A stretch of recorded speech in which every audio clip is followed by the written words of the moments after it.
What's up, guys? Thomas Edwards, founder of the Professional Wingman, where we help high-achieving professionals and entrepreneurs live iconic lives. And I'm really excited for today's guest, and we're just going to jump right into it. I'm going to read a little bit about him, and then I want him to share more of his story. But he is known as the Quest Guide, and his journey is shaped by a deep love for video games, especially RPGs, also known as role-playing games for those not in the know, and real-time strategy games, a passion for personal growth, and an understanding that we all learn best through play. Sounds like my kind of guy. After graduating from Harvard with a degree in philosophy, he ventured into the gaming industry, working at Riot Games as head of global esports events. And despite the excitement of leading the League of Legends World Championship and winning an Emmy for it, he eventually felt a growing restlessness and desire for a deeper purpose that was 100% him. And we'll get into all of that and then more. You know, one of the things, before I bring him on, to share a quick story about how we met. So I have a great friend of mine who's out there in Santa Monica, and we were just catching up, and he had brought this person up, and he had told me, he's like, you know, I think you guys have a lot in common. And he just said a little bit. And I was like, intro me. Anyone who says that, you know what, like I have a guy that I want you to meet or someone, I'm always saying like intro me, because I love meeting people, and you just never know where connections can go. And we had voice noted a little bit, and it was like right away. It was almost like hearing his voice and the energy behind it. I knew that he was going to be one of my guys. And we linked up, we chatted. I mean, it was almost like we were the same person. It was, it was such like a shock to the system in so many ways, and in good ways, to feel just kind of that similar wavelength, to meet someone and connect with someone who shares a very similar, unique philosophy around approaching life and leveling up, so to speak. It's not often we come across that level of depth and understanding, and it's just awesome. So I wanted to make sure that he got on, that you got to hear the conversation that we get to have behind closed doors and bring it to the public. And so without further ado, I want to introduce my guest, Kaizen Asiedu. What's up, brother? Yo, what a fucking intro. Beautiful. Thank you, man. It's good to be here. It's good to be with your crew. Let's do this thing. Yeah, man. I'm there's so much to talk about. I don't know if we'll be able to talk about it all in the time that we got, but I would love for you to share more with the audience, you know, more about that journey, right? Like I imagine you grabbing that Emmy, you know, League of Legends. I mean, it's the biggest esport in the gaming industry. Probably a big reason why the esport industry is a multi-billion-dollar industry and growing. And you picked up an Emmy, was probably on the top while it was on its top. Like, what was that moment where you realized that this wasn't all there is? And why don't you guide us through that path to where you're here right now? Sure, man. Yeah, it's sometimes it's funny when I hear someone read out my bio, because I'm like, oh, that sounds awesome. I left that. It's like, yeah, I did leave that, and there was good reason, but it's just nice to be reminded, like, yeah, like you can be at a level of a game and really enjoy it, but still want to go to the next level, right? Yeah. And I think a lot of the time in personal development, it's almost focused on the pain of staying stuck or something like that. But that's not what it was for me. It was, I just wanted to expand, and I wanted a life that really felt 100% congruent with me. And I felt like, although my time at Riot and with League of Legends was amazing and such a great job, it was still a job at the end of the day. Yeah. And that's the thing that was really missing. Like if I were to work anywhere, it would be there, but I didn't want to do that anymore, because I felt that I was building someone else's dream instead of really not even just following mine, but even finding out what my dream is. Yeah. I don't think most people really have a vision for their life, because there's no reason to have one when someone else is calling the shots in your life. So ironically, I got to a point where I got promoted, and it was the worst and best thing that ever happened to me because I was doing really well at one job, which was leading the world championship. And I really loved that, really loved the product. I really loved everything I got to do there. And then I got promoted in a lot of corporate environments. Like you just kind of get promoted into a new role without necessarily that much consideration about like, are you equipped for that role just because you did the role prior. Mm-hmm. I was moved into this role that was more managerial and it was more about managing stakeholders and getting people to agree and making presentations and managing Slacks and Trello boards and stuff like that. And I was like, there's something about this that it's not what I really signed up for. Yeah. And I was getting paid more money and I had the cool fancy title, but I started to really fall out of love with the work. And coinciding with that, the company's culture changed too. And what attracted to me originally was this sense of, it felt really inspired. Like it felt like they were on a mission to just make great games and great esports, and that was it. And it sort of evolved into a big company, which is fine. But I started to feel like, oh, I'm doing part of the things I care and love, and I'm using some of my talents, but I'm not getting to use all of them. And I feel like if I stay here longer, it's not because I want to be here, but because I'm scared of not knowing what to do next.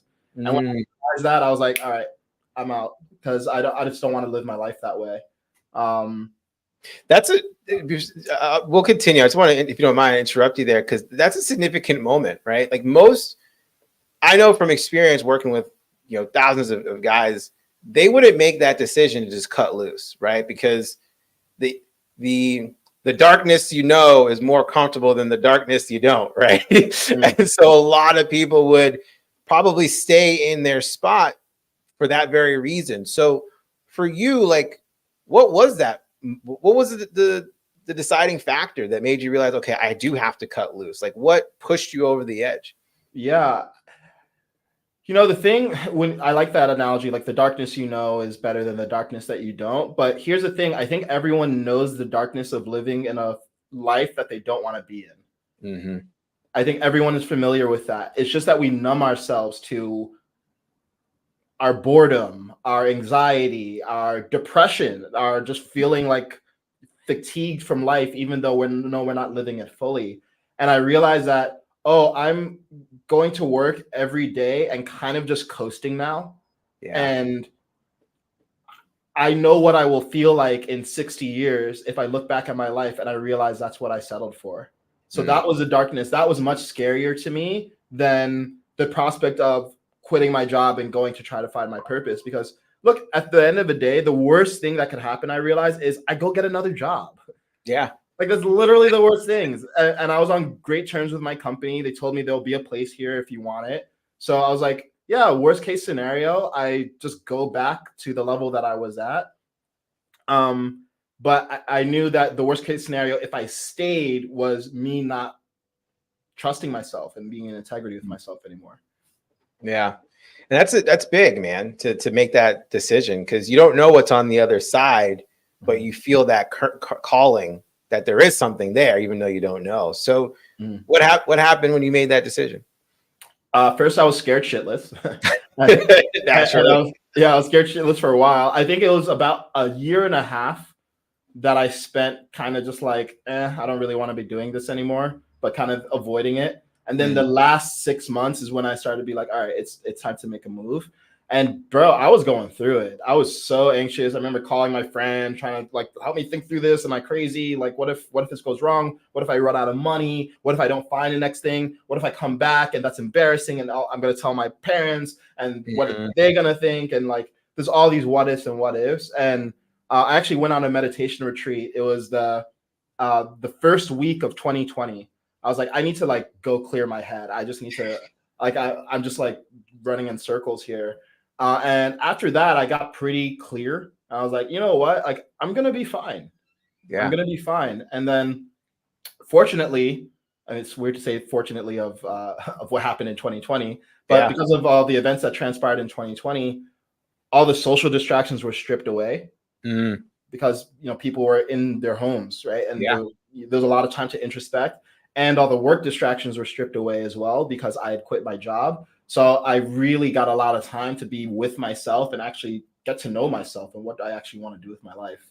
And that set me on a whole journey of inner transformation that also facilitated that external transformation in my career. That's when I changed my name to Kaizen. I wasn't actually born with, I'm not a black guy with a Japanese name.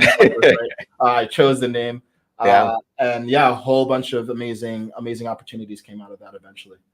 I love that, man. And we've talked about that. We've talked about professional gaming, and you had a much deeper stint than I did, but there was something inside of that experience that helped me get clear on the next chapter too. Was there a similar experience for you when you were kind of going into these different realms?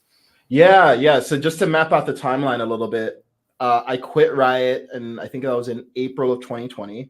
Mm-hmm. Around December of 2019, though, I started playing TFT at a Yeah. really high level, team fight tactics. And I was like, oh, I don't know what I want to do next, but I think I could play this game professionally. And I want to just give it a try while I figure out what the longer term plan is. Yeah. So I had enough money to saved up to just like not work for a while. And I was like, yo, this has been a childhood dream that wasn't possible when I was a kid because esports wasn't a thing, but it is possible now. So let me just scratch the itch and then just trust the process. Why not? So I started streaming and then making guides and competing in tournaments. And then that eventually led to commentating. And that led to a job commentating for League of Legends, which was really, really cool and would have been a dream job like 4 or 5 years prior to that. Yeah. So that was kind of the progression. Yeah, man. And so, we all go through this, right? And I was actually having a conversation with a client not too long ago, and before he had sent me an email, and it was basically a Venn diagram of, because we're talking about Japanese name, and I love Japanese culture. Fun fact: I minored in Japanese in college. I personally just there's something about the culture that I just love. Like I feel like in another life I was Japanese, right? Like I just totally align with the culture in so many ways, and obviously anime and manga and just the storytelling and how there's always a spiritual undertone throughout every story. I absolutely love it. But he sent me this Venn diagram about ikigai, right? Which for those who don't know, it actually isn't a particular. It doesn't have a specific meaning per se, but the general translation of it is reason for living. Other people would summarize it as like your life's purpose, and it's not a complex Venn diagram, but one of the things I've learned and I appreciate about Japanese culture, and I was sharing this with my client, is that we're sometimes raised to believe that we are here for a singular purpose, right? And then this purpose is one that we need to chase and discover, or it's one that we need to create, or it's one that we need to live through till our dying days. And I've learned through just personal anecdotes that I've come across in Japanese culture that they don't subscribe to that. Their ikigai evolves and transforms over time. Some people have 4 reasons for living that take place over the sequence of their lives. The reason why I'm bringing this up is, was what you were doing before, did it feel like that was your reason for living, or was it a catalyst for what you're now doing, which hopefully you can continue the story of how you got to where you are now? Yeah, sure. So, Japanese in a past life, we were definitely like Black Samurai or something like that. Absolutely, bro. Yeah, for sure. Totally get it. Yeah, so the way I like to think of purpose is kind of like a game. Like in a game, you have your main quest and your side quest. Yeah. And there's also progression of your main quest. So just like in a video game, in an RPG, it's not like your main quest is one thing and one boss. It's a progression. Yeah. But there is such a thing, even though your purpose evolves, it doesn't mean that you're always on your purpose. Like there are side quests that you go on, and those are important too in the process of discovering your main quest. And I definitely feel like my experience at Riot was a side quest in large part, and a really great one, really rewarding, really fun, epic in its own way, but it didn't feel like it was my reason for living. I still kind of felt like I'm waiting for my real main quest to start while I was there. I was like, oh, this is just the thing that it kind of came to me. The job just kind of came to me. And it felt like something that would be fun. I was like, I want to do this. I don't want to like be a fucking investment banker or something like that. Like this sounds way more interesting to me, at least, while I figure out what I want to do. And I think in the back of my mind, I always like harbored this fantasy of starting a tech company and becoming a billionaire, and like, you know, these Yeah. things, like this is like very, very poorly defined vision. It's not really a vision. It's a vision of just getting rich, basically, and Basically. having the thing that, you know, is fancy and appealing, which is fine. But it didn't feel like my reason for living.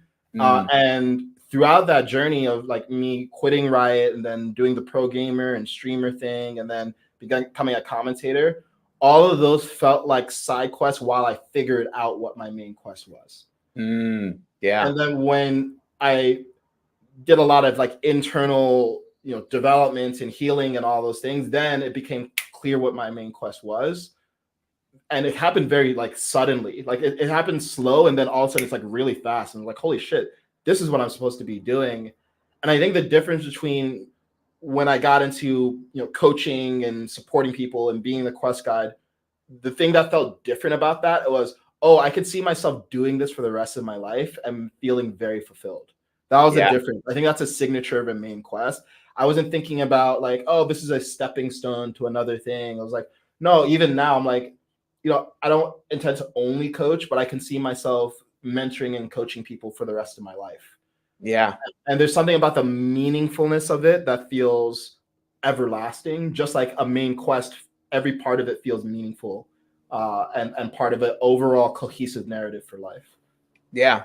I love it, man. You know, when I work with clients and we talk about like what makes an iconic life, right? I always kind of use video games as an analogy, right? Like we think about video game icons, right? The I guess Donkey Kong can be a part of that just because he's a part of the mix, but it's really Mario, Sonic, right? There's a few others in today's generation, but you know, those two. And it's interesting because the storyline has always been the same, right? Any Mario game you've played for the most part up until probably the Wii generation, it was the same, right? Rescue the princess from Koopa, King Koopa, right? Sonic was rescue the world from Dr. Robotnik, right?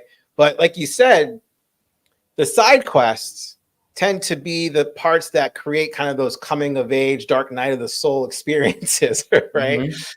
And I don't necessarily know where I was going to go with this, but I wanted to share this because I know for a lot of people, when we talk about how to live that extraordinary, that iconic life, it starts with the fear of going towards it, but it's also the clarity, right? And so now we're going to get into, I want us to get into like gaming philosophy, play, how we, you know, how it kind of is the secret sauce to personal growth, right? And so let's talk about that, right? And so if someone were to, let's say someone's listening right now and they're like, I have no idea what they're talking about games, TFT, RPG, like what is all this, right?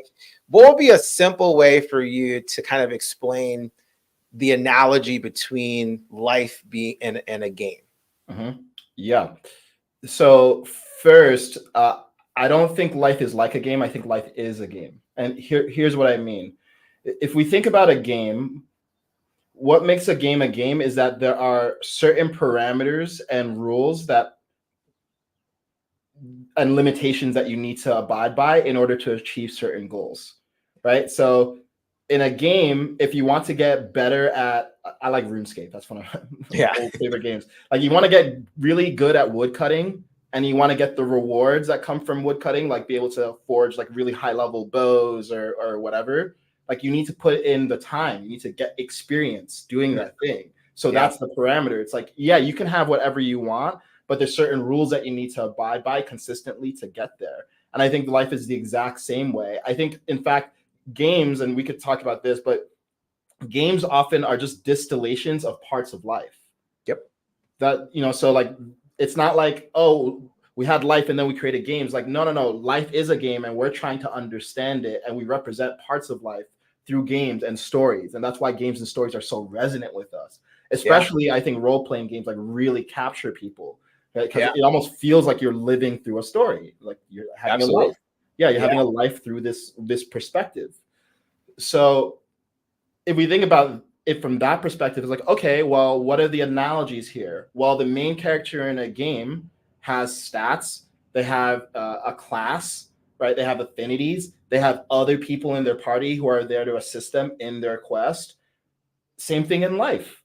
You have stats. You have things that you're naturally good at. You have things that you put EXP into and you got good at. You have people who are on your journey, your friends, your lovers, your family, who are there to assist you in your quest. So I think I think a lot of the time, and I've had this resistance too. Like, I remember when I started adopting this like quest guy, more gaming analogy and moniker. I was like, people are going to take this seriously because people are like, games, they're not serious, they don't matter. But I think there's actually a lot to be learned from games and how they reflect how life operates. And even if games is too hard, maybe you've never really been in love with a video game. Just think of play. Like, all animals, when they're young, they play.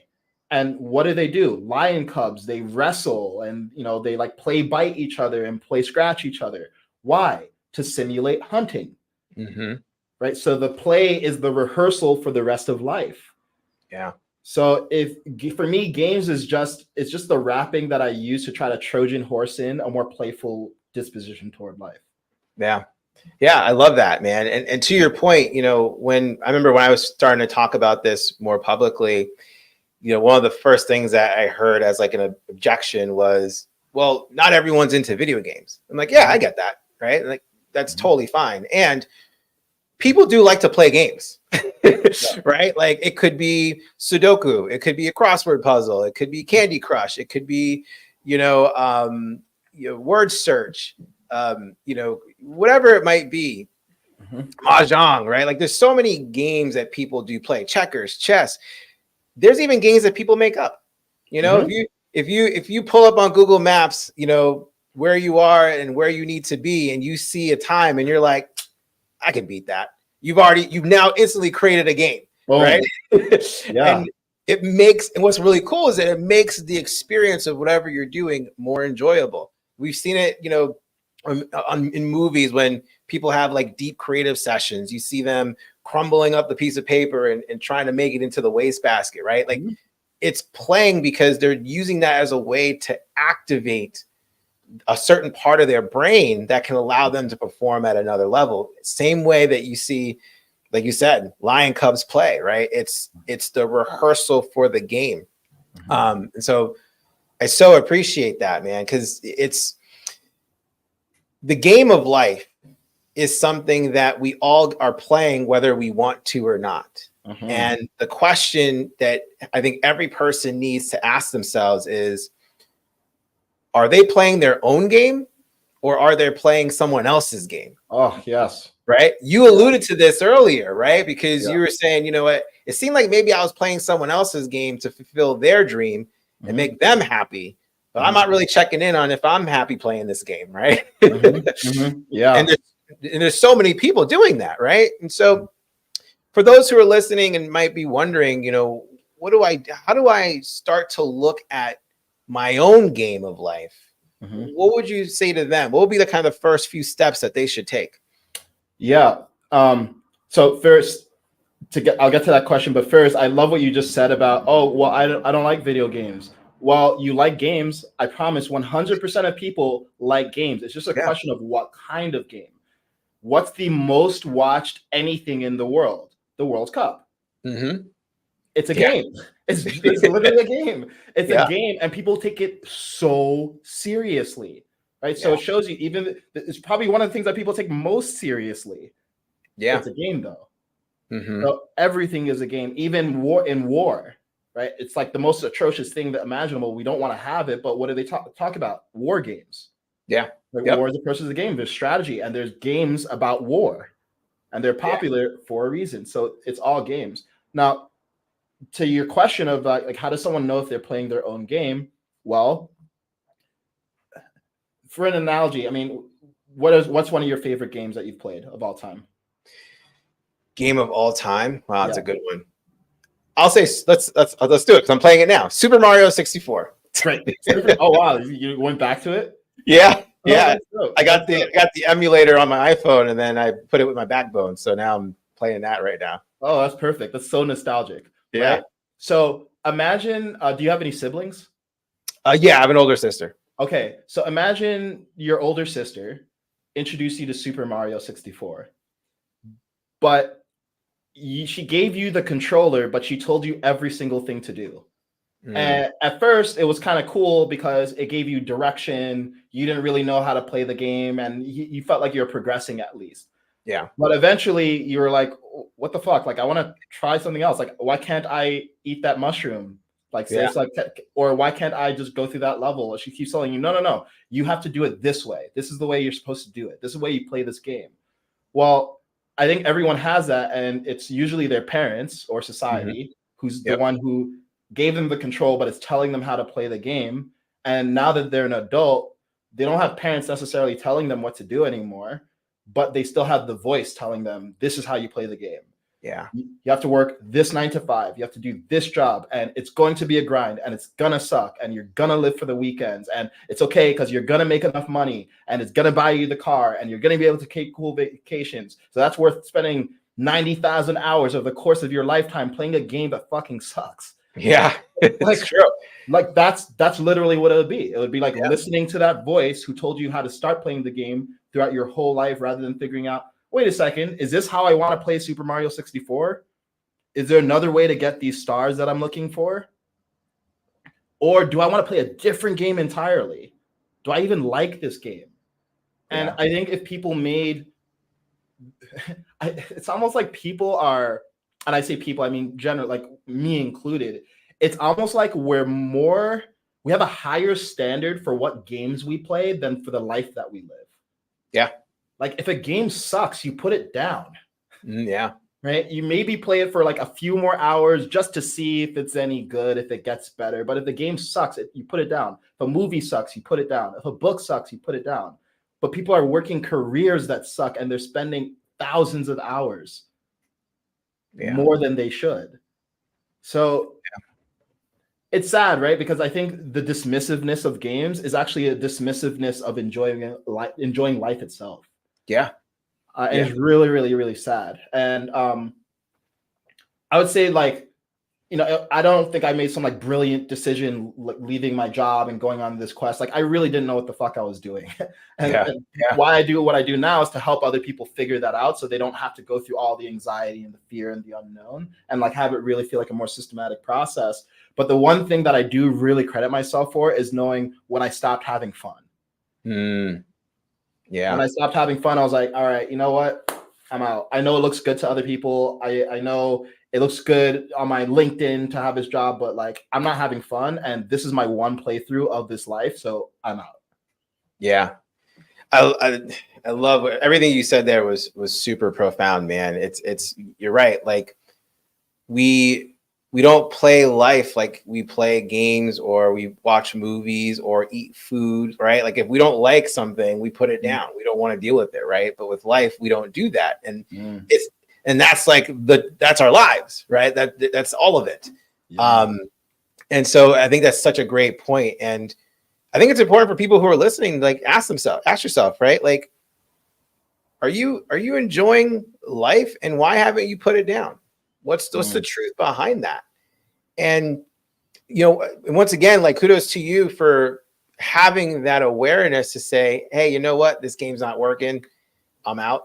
I did not have that process because I was like everyone else, right? I was playing a game that was based on someone else's rules, right? And I won that game. Like I will flat out say I won that game, but I was not happy. I did not experience that thrill, that excitement, that fulfillment of winning the game. And that was the biggest letdown in my life by far. And I didn't know how to handle the emotions of that letdown. So it led me down a dark path of drugs and alcohol and isolation and all this other stuff.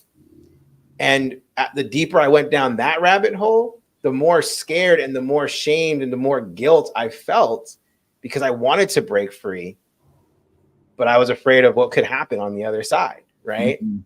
And fortunately for me, I had, that white light moment and I was able to be relieved of the obsession to escape and I've been sober for 5+ years. And in that process, I had asked myself, like,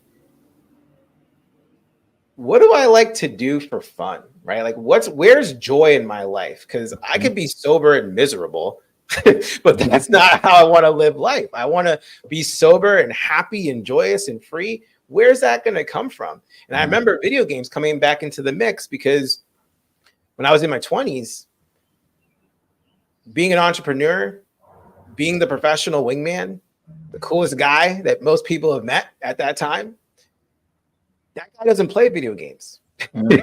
Right? Like, that's the programming that I had adopted, right? You're not cool if you're playing video games.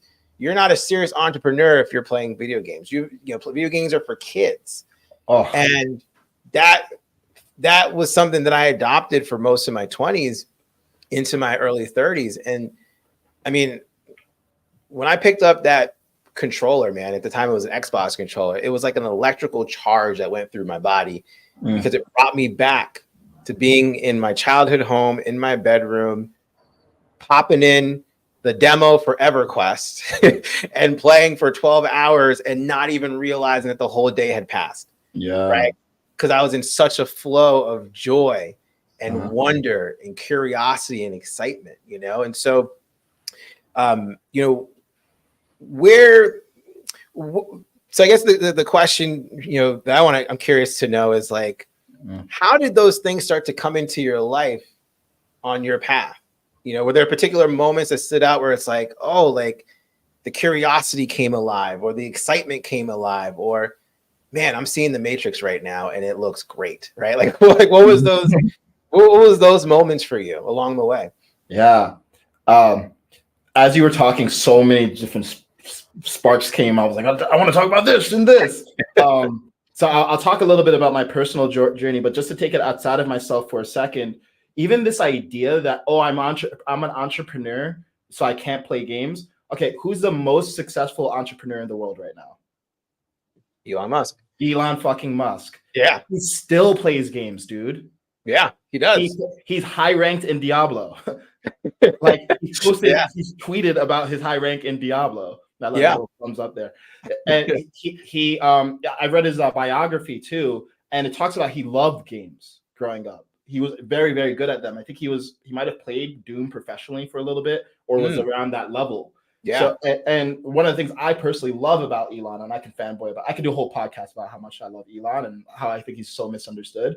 Yeah. But if you see, like, his tweets, he gets in trouble a lot, but he's incredibly playful. He's tweeting jokes and memes. He doesn't take life so seriously, and by many objective standards, he's the player at the top of the leaderboard. He's number one. Yeah. Yep, right? Absolutely. Right. So if that guy who's like putting out boob memes and cat jokes and, you know, all this stuff that he does is winning at the level he's winning, maybe there's something instructive in there for us. Yeah. Now, about as far as like, when did I guess start to see the Matrix, or start to see life more clearly? So I've been talking mostly about like my outer journey in my career, but before that there was the inner game. Yeah. And so that's like the outer game of life, like what you do, what people see, but there was the inner game. And I spent the first like 23, 24 years of my life just playing the game that I thought my parents and society wanted me to play. So growing up, I loved video games. I loved fantasy books. I did not give a shit about anything else. But at some point, I started to get rewarded for getting good grades in school by getting more books and games. So I was like, all right, cool. If I win that game, then I get to play more games. And the other game that I started to play eventually when I got into high school was, I want to do something impressive. Like, I want to impress my peers. I want to impress my parents. And the most impressive thing I could think of was getting into Harvard. So I became super motivated to get into Harvard, and I did. And guess what? I was miserable there. I was so lost. I was so confused. I was like, I guess I didn't really think about why I actually wanted to spend 4 years there. I just wanted the achievement of getting in. So then when I got there and I saw how lost I was, I felt like, what's the point of life? Like, if I achieve this high score and this is how I feel, what's the point? So I went through a lot of suicidal ideation, and I stopped going to class, got really overweight. Like food was my drug. It was like food and video games. So it took on an addictive quality. And I became more and more of a recluse. I failed the class, had to take a semester off, came back, didn't really address what was going on, which was I was depressed and lost. Failed another class, and that night that I saw I failed another class and I was at risk of getting expelled is when I considered killing myself. I considered putting the entire game down rather than changing the game. And fortunately, something in me woke up and it was like, whoa, this is not right. Like, this can't be what life is. I have to have an ability to change. And I think it just started with a faith that, like, no, life can be much different than it is right now. And if I got a high score in that game, like I got into Harvard and that was the highest score I could think of, but it didn't make me fulfilled, then maybe I need to just play a different game. Right? It's like if you get to the end of Final Fantasy and you hate it, it's like maybe you're more of a Zelda guy. So go try Zelda instead. And so that's what I did. And it was a lot of it was unconscious, but a lot of it was just listening to my own pain. And I knew enough to know it's like, hey, that's just not fun. I don't like it, so I'm going to try something else. And that's hard because we don't get told to follow what's fun because that sounds like fantastical and silly and like you're being a child. But I think the entire problem with adults is they've forgotten how to be children, myself included. I'm really working on that right now, and it's really hard. It's really hard. Oh, I can't hear you right now. I accidentally muted myself. Yes, but you're right. You're spot on, man. Especially when you have responsibilities, right? And like, you know, the part of the programming has been take life seriously, right? Take life seriously, and maybe there's some truth to that.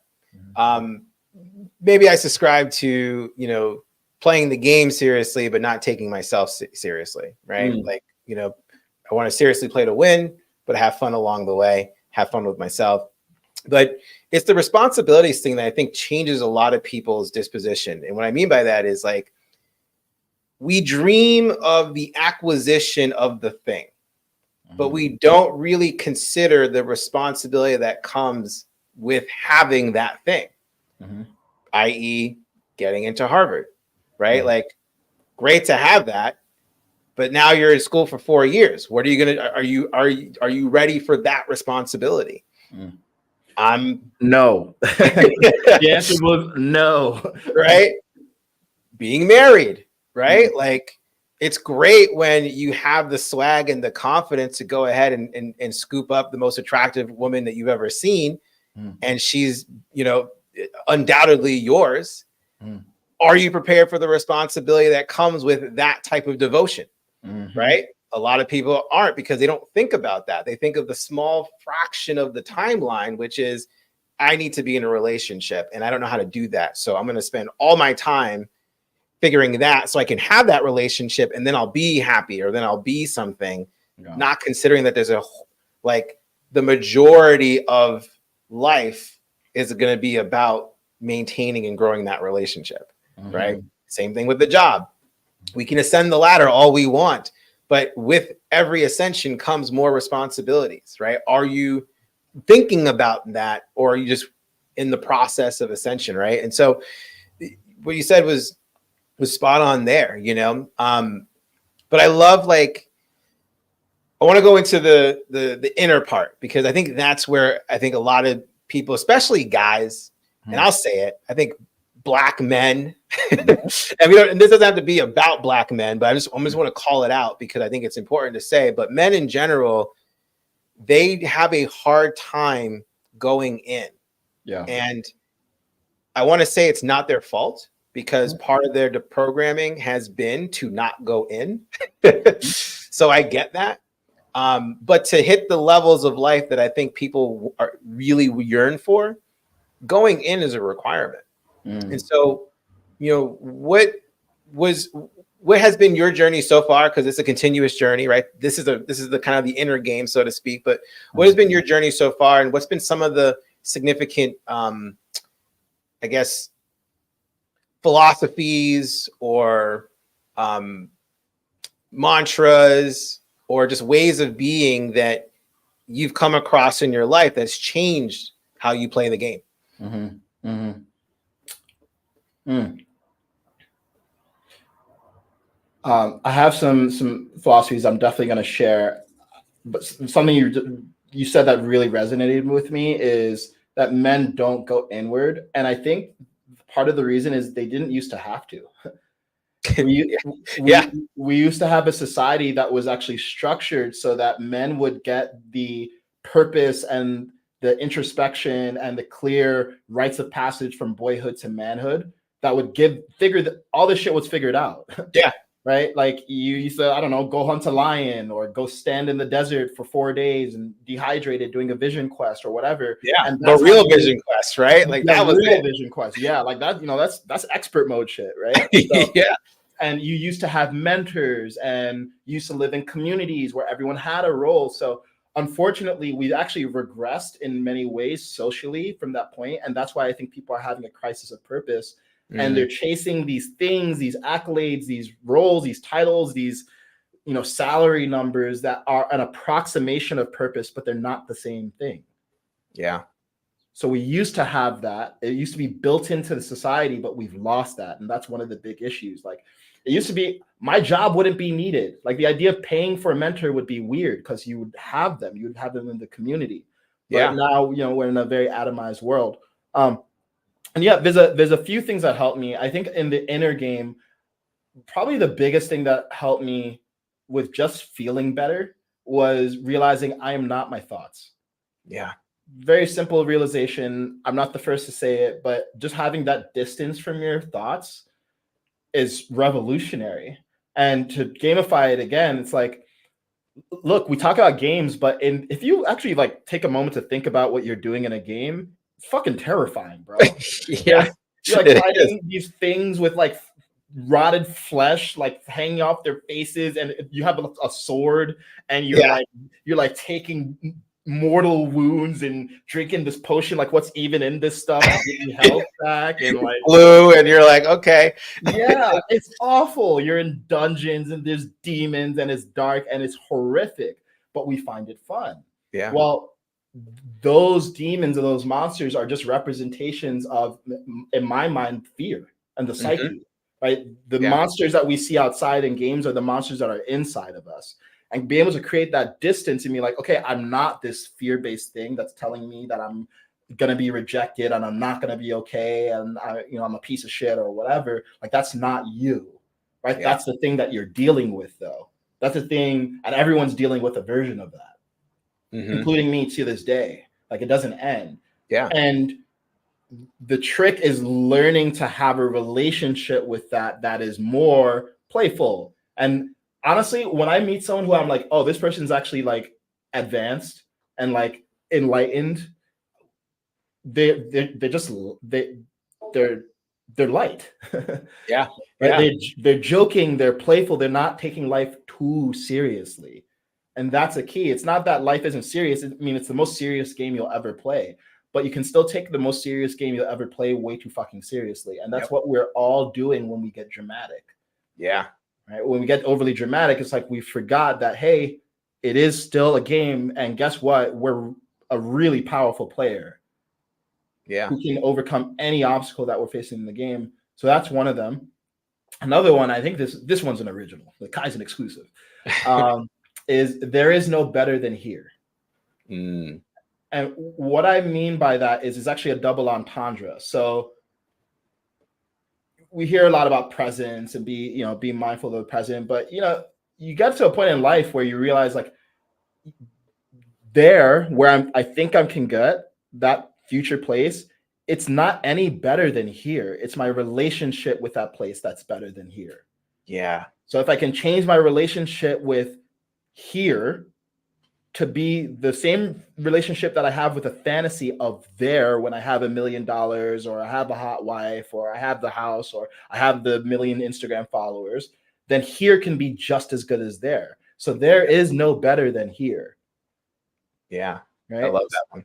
Yeah, so it's both that there is no better than here and there's nothing better than here at the same time. And for me, like I've always been very driven, and a lot of that drive came from dissatisfaction. Yeah. Like, oh, there's something wrong with me. I'm not good enough yet. I'm not there yet. I still haven't gotten it. It's like, oh, I got, you know, it's like there's always better. There's Yeah. always better. In a Always. good game, there's always better, right? Until the game ends. Yeah. But in a good game, it's like, yeah, my favorite games are RPGs because there's always a way to like optimize your character. I'm a min maxer. I just fucking love making my character as tricked out as I can, but there's always better. But if I'm always sitting here being like, well, I don't have this trim on my armor and he has the gold sword, I only have this flaming sword, and that's my attitude toward life, then yeah, it's gonna fucking suck. Yeah. So there is no better than here. And I think that's a really important, that's like I'm still mastering that piece for sure. Yeah.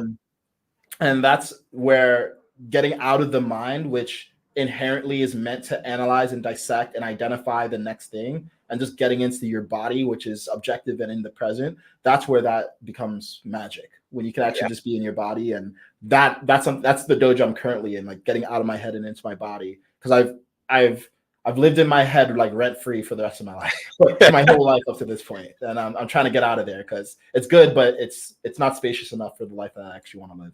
Yeah, I love that, man. I mean, it's what you're speaking to is I think a key component to leveling up in the game of life, but also creating more satisfaction and happiness in your life, which is through the art of savoring.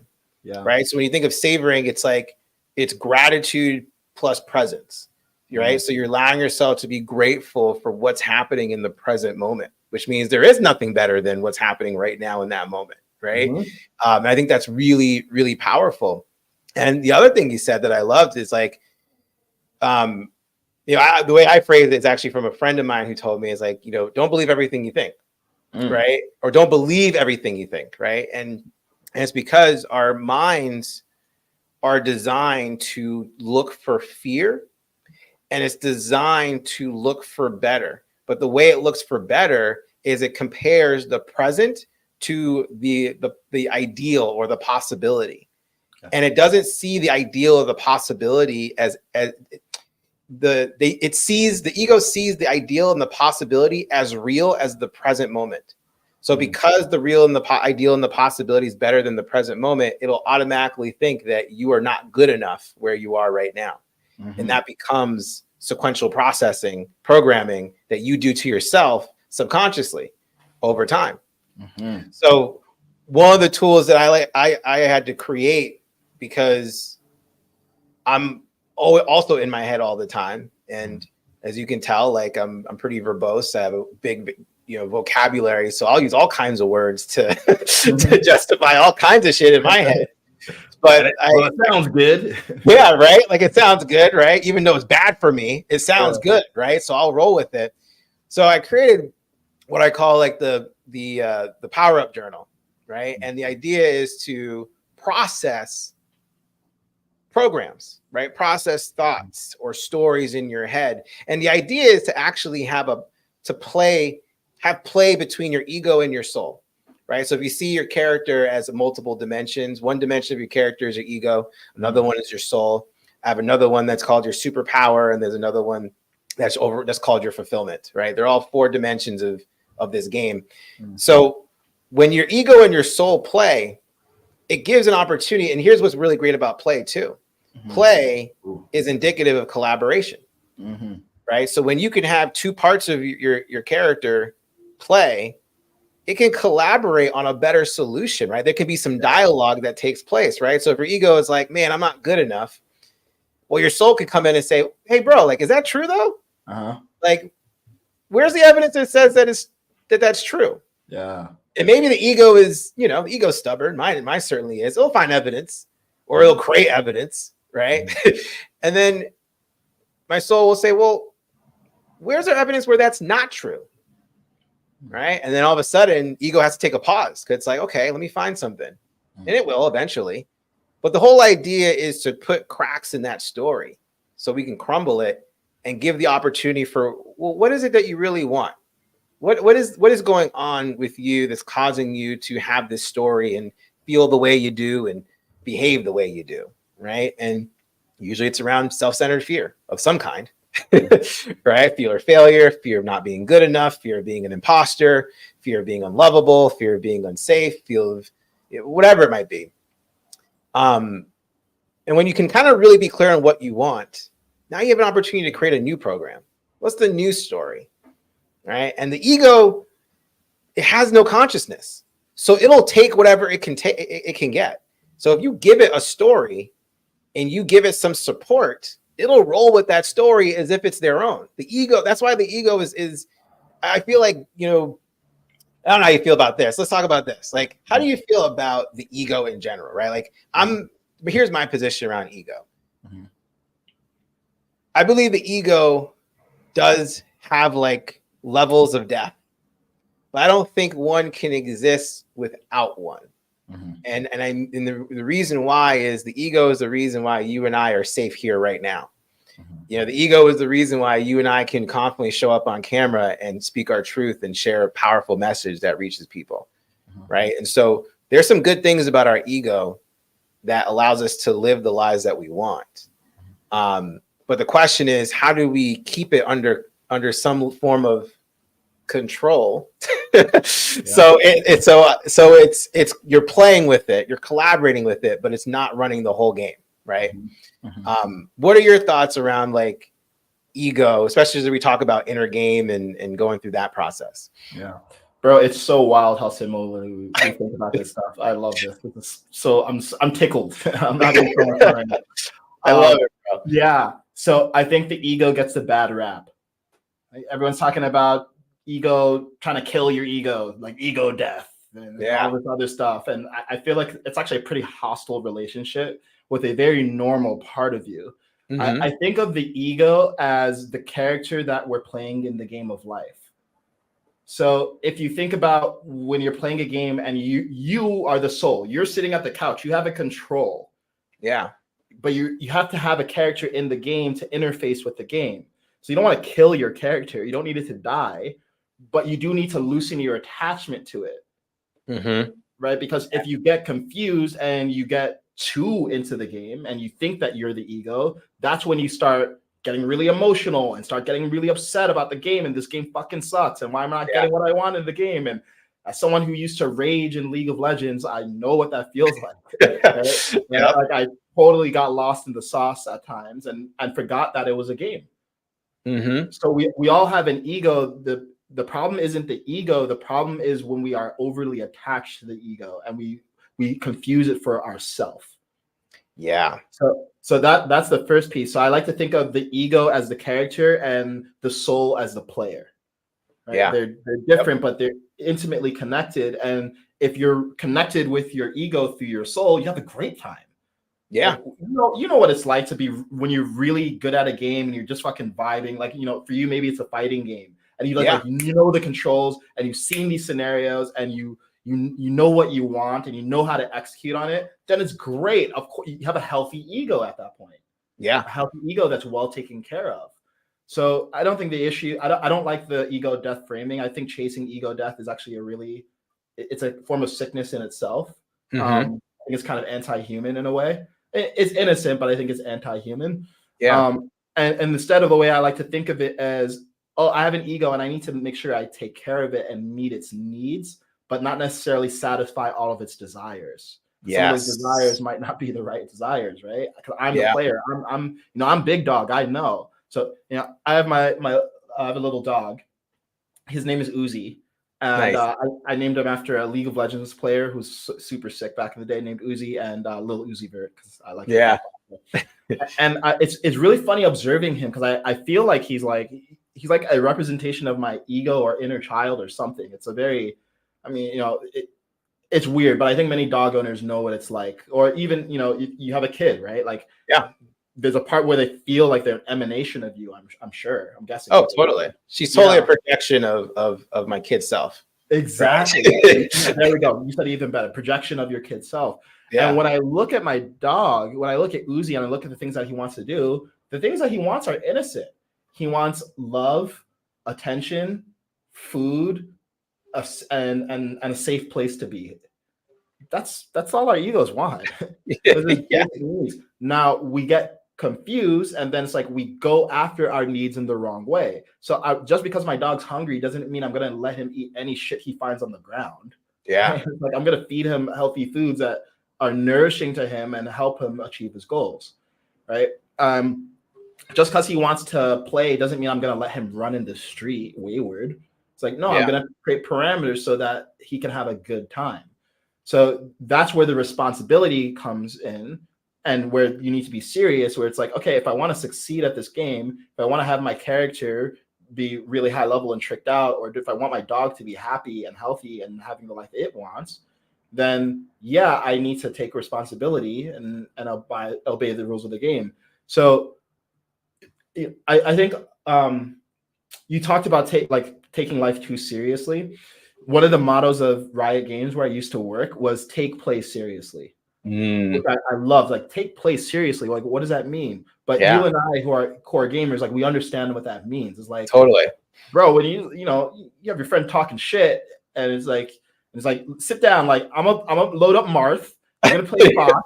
I'm gonna show you, okay, what this is. Like, you're not fucking around in that moment. It gets real in that moment. Yeah, it's real in that moment, but you still know it's a game and you're playing. So the seriousness is like recognizing the gravity of what's going on without getting overly lost in it.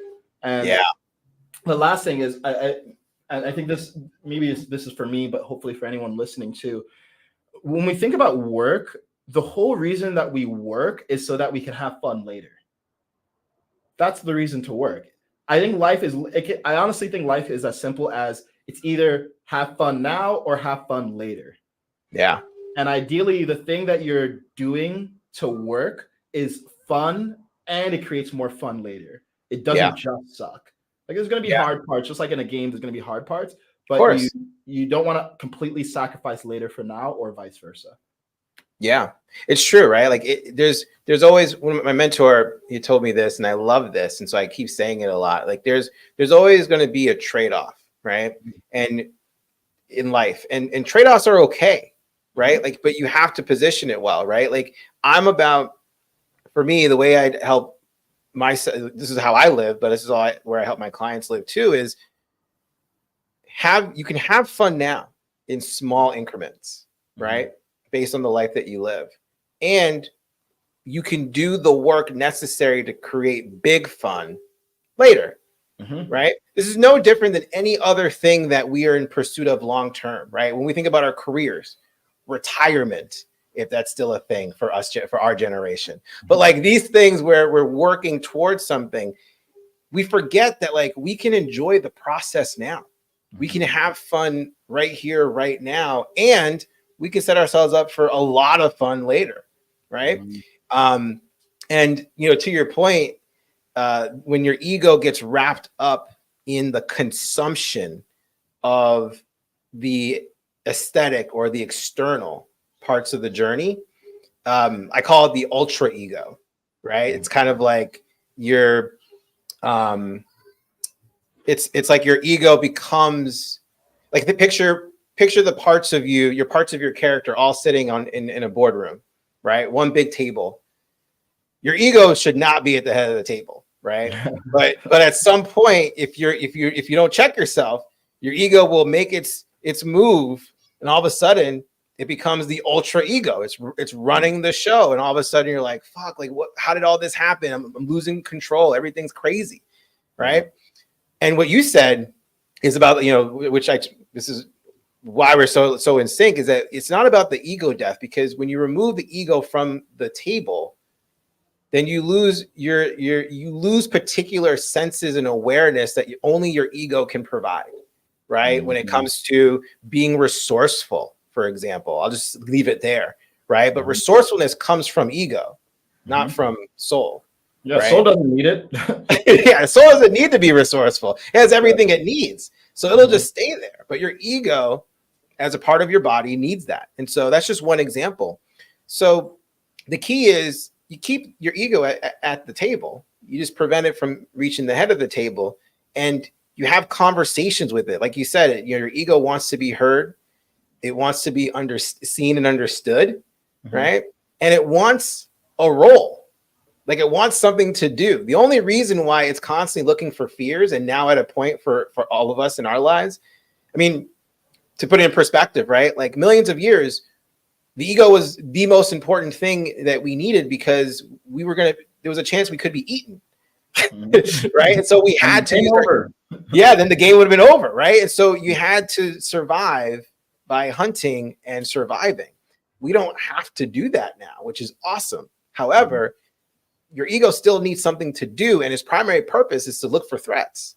And what we don't notice or realize actually is when it doesn't find the first layer of threats that used to exist because the ego is an outdated program, it will start to look for lower level threats, and then it will start to create threats because it needs a purpose, right? It needs a purpose. It needs something. So the key is you got to give it purpose, right? Like doing this podcast for me is soul driven, but it also gives my ego purpose because I get to show up as a personality that connects and showcases what I got to the audience that's watching, like Rudy and Evan, right? But it's still fulfilling a soul purpose. And I think having that collaboration, right? Allowing your to hear what your soul wants and allowing your ego to go to work for it, you know, I think that's really a big component of winning the game of life. Preach. I had the thought as you were talking, it's like ultra ego or CE ego. Yep. Kind of like the CE ego. It's like, all right, it's like you're like CFO at best. So yeah, exactly. Exactly. You know, so, you know, as we wrap up this conversation, and we'll continue to have these conversations for sure, just because I think it's just great to have people hear this philosophy of living life in a different way. There's so many different designs for living out there, right? And not often we hear the analogy or the metaphor of the game of life, but you know, as far as I know, you and there's another person, Kelly McGonigal, who I don't know, but I admire so much. You know, we're probably the three people who most prominently talk about this in a very deep, deep way.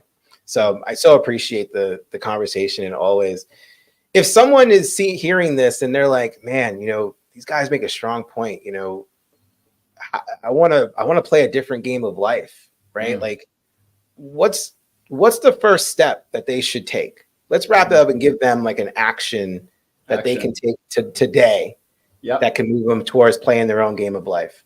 Yeah. Right. You have the answers. You just need to write long enough to find out what they are. And you actually talked about Ikigai, which is a big part of my framework and philosophy too. I position it a little bit differently, but basically Ikigai is the intersection of four things. It's what you love, what you're good at, what the world needs, and what you can get paid for. So if you think of it from that perspective, it actually becomes pretty easy. I think most people have a good idea of things that they love. And I don't even mean love to do for work, just like, what do you love? Like, do you love anime? Do you love cooking? Do you love Japanese culture? Do you love video games? Do you love basketball? Like, what do you love? Literally write down all the things that you love. Do that for like 20 minutes, just nonstop. And then for bonus credit, go write a sentence for each of those and describe why you like it. So you actually understand not just what you like, but what you like about the things that you like. Yeah. The second thing is then identify all the things that you're good at. And it's funny because I think people have a big blind spot about what they're good at. Often people think they're not very good at anything, and they have a very narrow frame. Like they only think of their job, but like, hey, maybe you're a really good listener. Maybe you're really good at leading people. Maybe you're good at planning parties. Maybe you're good at planning vacations. Write all the things that you're good at. Look at what other people tell you you're good at and take some time to reflect deeply on that. And that's the thing that will help you see possibilities for ways that you can make income that you haven't been considering. Because at the end of the day, in this game of life, you need gold. So you got to make money. The third thing is, okay, what does the world need? And the way I like to think of it is, what does the world need that I would provide? Right. So the world needs tons of things, but I'm not going to be the guy who solves the, artificial general intelligence AI. Like I'm just not Yeah. there. You know? Yeah. So, but everyone has things that they think about more than the average person that are community issues that need help. So think about like what are the things that you think about and you are surprised when that other people don't think about them as much. Question about that before you go Yeah. to the last part. Yeah. Does it need to be something tangible? Mm-hmm. What do you mean by tangible? Like, for example, like let's say someone says, my community or my world needs more love and compassion, right? Okay. Could Yeah. that qualify, or is there another level to that?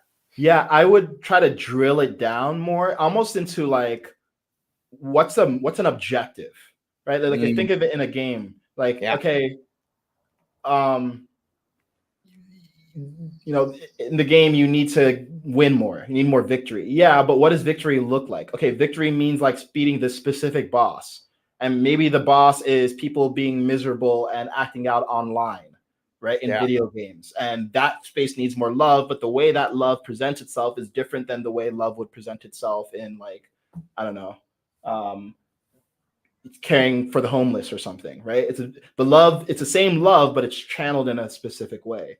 So think about like what is the win condition or the mission that I need to fulfill here. Does that answer your question? Yeah. Cool. Perfect. And the last thing is, what can I get rewarded for, or what can I get paid for? Because again, we need gold. And this is important because you could love something, you could be good at it, and the world can need it, but it might not be something that you get rewarded with in gold. Doesn't mean you don't get rewarded. You might be rewarded with status and recognition and just feeling good. And those things for sure matter. But in order to make something like your main quest, your ikigai, your life's purpose, and for it to be something that you do full time, you do need gold. Unless you're just independently wealthy already, in which case, great. Then go for it. Solve that problem. Right? Exactly. That's an important point right there, bro, because maybe you do come across, maybe someone does come across that and they realize, oh shit, I can't get paid for that. That doesn't mean not to do it. That might just be something that you get to do as a result of something else that you you can get paid for, right? And so, so I love that. Yeah. And the good news is, honestly, I think the last one is kind of the easiest because, bro, there's so much possibility in this world. I mean, there's a dude who is in Canada. I think he's like a Twitch streamer who literally sells canned air from Canada. So if a dude figured out how to sell canned air, you can figure out how to monetize your skills. It just takes some creativity and persistence, right? Like, you and I, we talk to people for a living. Yeah. That's basically it. People pay us to sit there and talk to them, but talk to them about themselves. Totally. Right? So we need some creativeness and resourcefulness, and we need to understand how to brand ourselves and how to actually get people results and marketing and all that stuff. But we made it work. So there's so many ways to make different careers work. Yeah. I love that. And it's a simple 4-step process, and I think anyone who's listening, if you allow yourselves to just, go through that 4-stage process, write it down, right? Remember, this is your life. So there's no wrong answer to how you choose to play the game, but you have to map out all the possibilities first to know how you're going to play. So don't shortchange yourself. I actually as recently as last week sat down and reassessed my priorities. Like what's really important to me, and underneath those things, what are the things that like I find great fulfillment with? And it was refreshing to see that a lot of the things were still true, but there were a couple of things that came up that surprised me that now I get to decide, okay, I'm going to modify the game a little bit. So those experiences, those things I want in my life also get to be a part of the experience. Cause I know once they come in, it's going to level me up. Right. And the last thing, I'll say it to what you said is like, there are always levels. So chances are, if you go all out with this exercise, you're probably going to come across 4 or 5 things that will be representative of your ikigai over the course of your life. And that actually is pretty cool. Yeah. And like, I'm currently in a process of leveling up right now. I mean, I'm always in the process of leveling up, but like I'm in a process of like, oh, my main quest needs to be redefined and expanded. right? And everything I've been doing on my main quest is still very relevant, but just as you said, like you reassess and you're like, oh, there's other things that give me fulfillment now. So that's the fun part. Like there's levels to this shit, man. There is always. Well, bro, it's always just fun to just chit chat with you, game with you, just like talk about life, have fun, man. It's thank you for taking the time, sharing your wisdom, your story with us. For people who want to follow you, get to know you more, where can they find you? Yeah, so if you're interested in learning more about my work and my philosophy on things, you can check out that'skaizen.com, or on Instagram, I post life stuff and you can just get a more of a sense of my personality there as well. So Instagram or my website, both are That's Kaizen. Love it, man. Appreciate you, bro. Much love. I imagine we'll have you back on as we continue to really dissect this game of life, right? And help empower people to play their own game and learn how to win. You know, I think that's what the world needs. And so, yeah, just appreciate you, man. And thanks for being on here. You're welcome, man. Feelings mutual. And thank you so much for having me. All right. You guys take care. We'll see you on the next episode. Peace.